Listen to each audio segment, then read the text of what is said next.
we're bringing you our top 5 board games that we'll be playing this Halloween. I'm Mark Maya. And I'm Brittany. And this is Board Game Coffee. I'll Swallow Your Soul. Get back here this instant! Thank you. Oh, I love you too. I couldn't have done it without you. Thank you. Thank you. Alright, so Halloween is upon us, and around this time, this is where we enjoy playing our spookier board games. Am I right? Am I right? Generally fabulous? That's adorable, by the way. Alright, so let's get this show on the road and head right into our number 5 of our top board games that we'll be playing this Halloween. And number 5 is Night of the Living Dead, a zombie-side game by Simon. So this game plays 1 to 6 players. It's for ages 14 plus, and it plays for about an hour.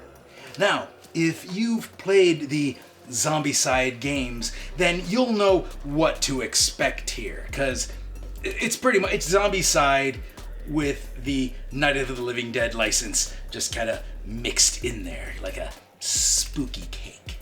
I really like the theme in this game because the campaign follows the movie.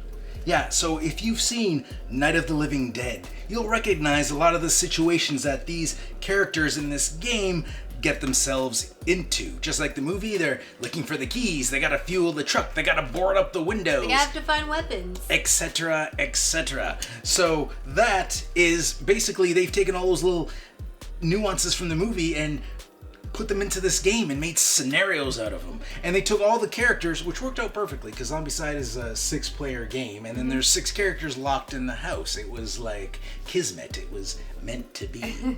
Now, we're kind of getting the jump on Halloween because this is probably the first of the, actually no, it's the second of the Halloween games that we've started playing this year.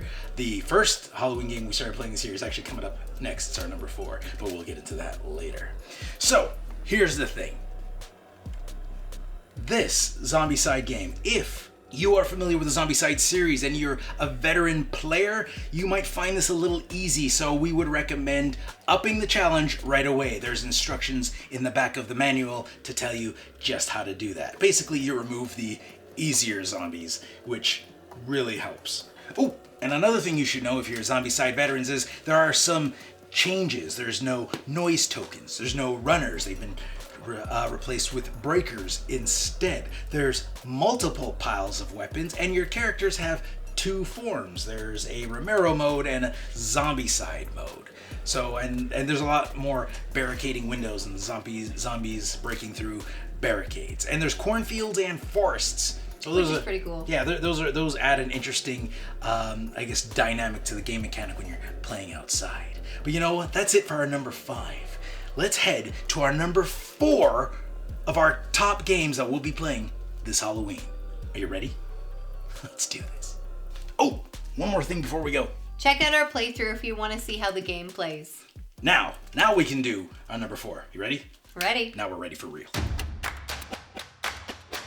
And our number 4 is Fury of Dracula by WizKids Games. From WizKids. So this game plays 2 to 5 players. It plays for roughly about 2 to 3 hours, and it's for ages 14 plus. I know, with these claws, I feel like I'm a tiger. You're like a tiger. So, Fury of Dracula is a hidden movement game, and one of our favorite games that's made it on our list before is Letters from Whitechapel. This is like that, but different. As in, you're still hunting Dracula. Dracula's not on the board. He's being chased by 4 hunters. I think it's Van Helsing, Mina, Doctor somebody, and Lord somebody else. I don't remember all the names. I'm not really good with names in person, let alone fictional characters, unless they're Marvel characters. But you know, I'm rambling. So, Fury of Dracula. Hidden movement game, but this time when you get in close to Dracula, he's got superpowers that he can use against you, and then you go to battle, so you better bring your crucifixes, because Dracula is bringing the hurt. Now, in this situation, I usually play Dracula, and Brittany she's played the 4 hunters, and we've also teamed up with people. And this plays 5 players. 1 player playing Dracula, and the other 4 playing the hunters. I recommend playing this with more than 2 people. Yeah. Because we've played it with 2 people, but for me it's the same because I always play Dracula. Yeah. For me, it was a different experience having another player play with me, which I really enjoyed. Yeah, because it helps. I find it more interesting when there's the communication going back and forth, unlike when it's just me playing you and you're just quiet, kind of devising a plan on your own. Feels like a different pace when you're playing just 2 players. And it seems like everybody's more involved. So I wouldn't say this is the best game for couples, but it's a great game for like a group gathering for Halloween. This is perfect. So we've played this a few times already. This was the first game that we played for our Halloween kind of like game fest. We started here and then we went to Night of the Living Dead.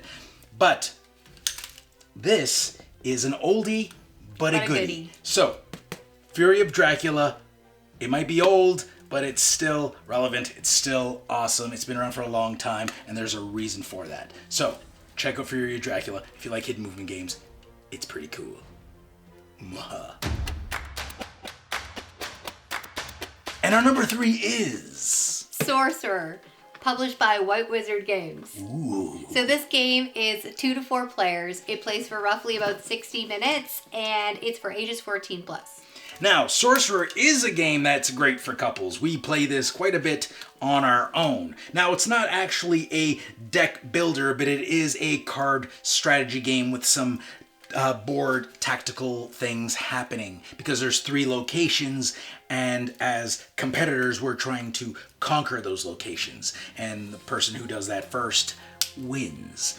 Now, Sorcerer, why this is good for Halloween is because it's filled with like demons and goblins and vampires, and I don't know if it has goblins in it, but it has a lot of creepy creatures with some great artwork by our friend Peter Schultz, who is also the designer. Now, Peter's a great guy. Peter, if you're watching, you did a great job. We have been enjoying ourselves, and we haven't played this in a while, but we are going to break it out again this Halloween.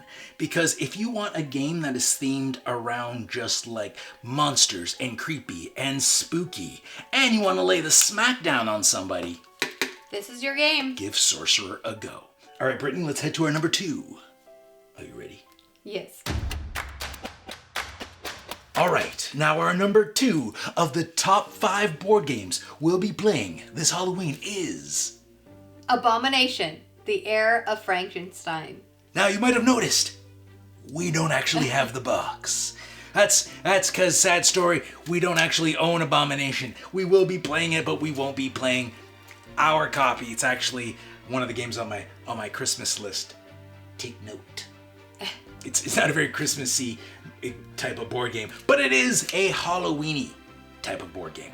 Abomination is brought to us by Plaid Hat Games, and it's for ages 13 plus and plays for about 2 to 3 hours. Yeah, it's a longin'. It's a biggie. And if you play with us, it's more like 4 to 6 hours. But Abomination is, you know what's great about Abomination is how it's got this really creepy feel to it, because you are digging up bodies from a grave, you are stealing bodies from a morgue, and you're committing murder. And you're probably wondering to yourself, why are you doing this? Well, because stealing body parts. Why? Because we're trying to build our very own like Frankenstein's monster, and to do that, well, you're gonna need some supplies. And last I checked, you can't really pick that stuff up at Michael's. No.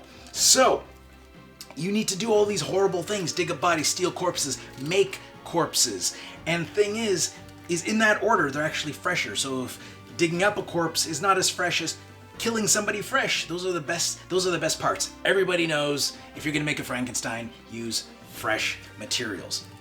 Anyways, but it's great how that all plays into it. And then your character, you can perform lectures at schools, and there's all this kind of stuff you can do. But the more heinous you are, the more like your reputation's affected. I can't exactly remember what it was called, but it's cool atmosphere, and it's got like story elements where you meet like Frankenstein's monster in a dark alley, and these creepy things happen, and it's just really cool. Yeah. And if you're how can I say that?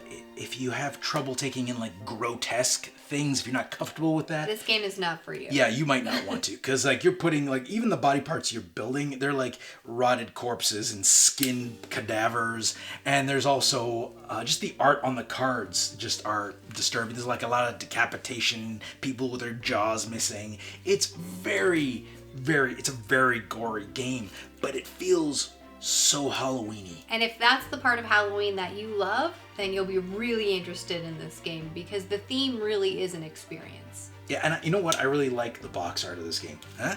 You can, no, we don't have it. Well, we'll put a picture of it right now.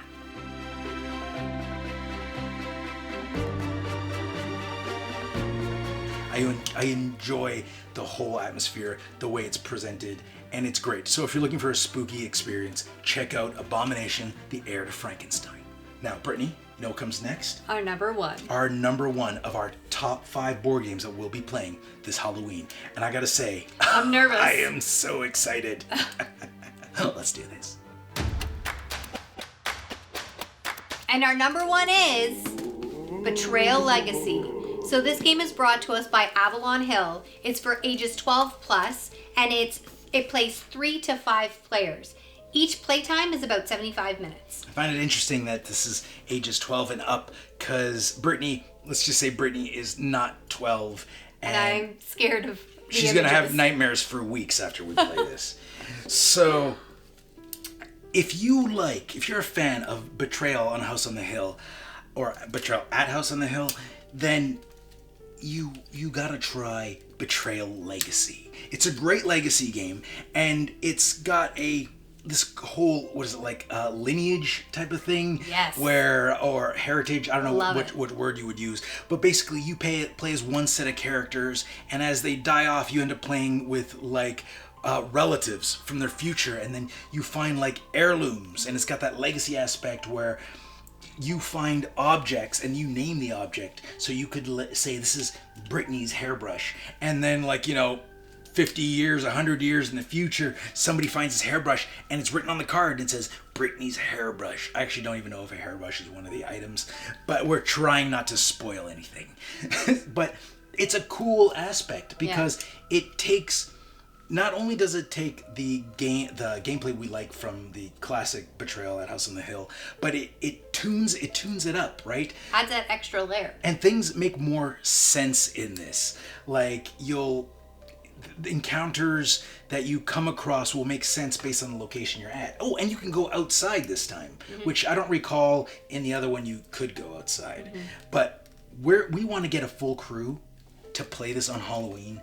And we are so excited that our number one game is a legacy game. Yeah. Because we've been waiting to really sink our teeth into this for a long time. I mean, we've taken a taste, right? But we haven't really sunk our claws into this thing. So now we're going to get a full crew and we're going to hit it hard. I can't wait. It's going to be awesome. We got to make it really spooky. We got to get like candles and like scary music playing in the background. We might have to sacrifice a goat. Something. I don't know. But something has to be done. We're going to take This is why I can't sleep at night. We're going to take the next level. All right. So that was it for our top 5 board games that we will be playing this Halloween. If you have a suggestion for a horrific, horrified, scary board game that we should be playing on Halloween, let us know in the comments below. Happy Halloween. See you next week. Thanks for joining us. If you like this video and you want to see more, subscribe to our channel. It's the best way to keep up to date with everything we do here at Board Game Coffee. But if you want to see more right now, we got plenty of videos to choose from. And if that's not enough, follow us on Instagram, Facebook, and Twitter. I'm Mark Maya, and this is Board Game Coffee. And remember, have fun, keep gaming, be social. See you next week.